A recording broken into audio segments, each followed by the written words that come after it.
মৃত ব্যক্তির দেহ থেকে লিভারটাকে নেওয়া।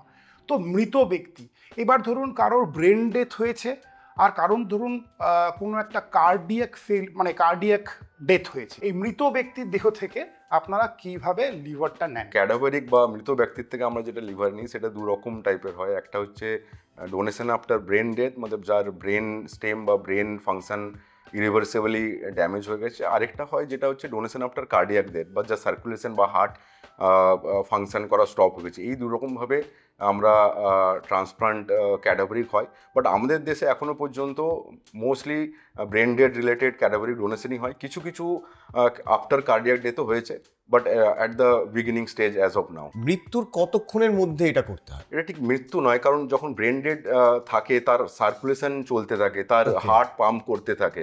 তো আমরা যখন ওটিতে ওনার থেকে আমরা লিভার বের করার প্রসেস স্টার্ট করি, তখন ওনার হার্ট বা ব্লাড সাপ্লাই চলতে থাকে। কোল্ড ইস্চিমিয়া টাইম, মানে লিভারটা বরফের মধ্যে বা আইসের মধ্যে কতক্ষণ আছে তার একটা লিমিট আছে। সেটা ইউজুয়ালি বলে 8 থেকে 10 ঘন্টার মধ্যে হলে বেটার। মানে যতক্ষণ আমরা লিভারটাকে বডি থেকে বের করে ওর মধ্যে একটা কোল্ড স্যালাইন, এক ধরনের সলিউশন আছে যেটাকে ইউডব্লিউ সলিউশন আমরা বলি, সেই সলিউশন দিয়ে লিভারটাকে কোল্ড ফ্লাশ করা হয়। তারপরে সেই লিভারটা যখন নিয়ে গিয়ে যে পেশেন্টের শরীরে লাগানো হবে, তো তার যখন আবার নতুন ব্লাডটা সাপ্লাই ওই লিভারে এলো, তো এই যে মাঝের গ্যাপটা, এই গ্যাপটা ইজ ইম্পর্টেন্ট। এটা ইউজুয়ালি যত কম রাখা যায় সেটাই বেটার। তো ম্যাক্সিমাম আপনি বলতে পারেন 8 থেকে 10 ঘন্টা এই কোল্ড ইস্চিমিয়া টাইমের মধ্যে লিভার ট্রান্সপ্লান্ট করা সম্ভব।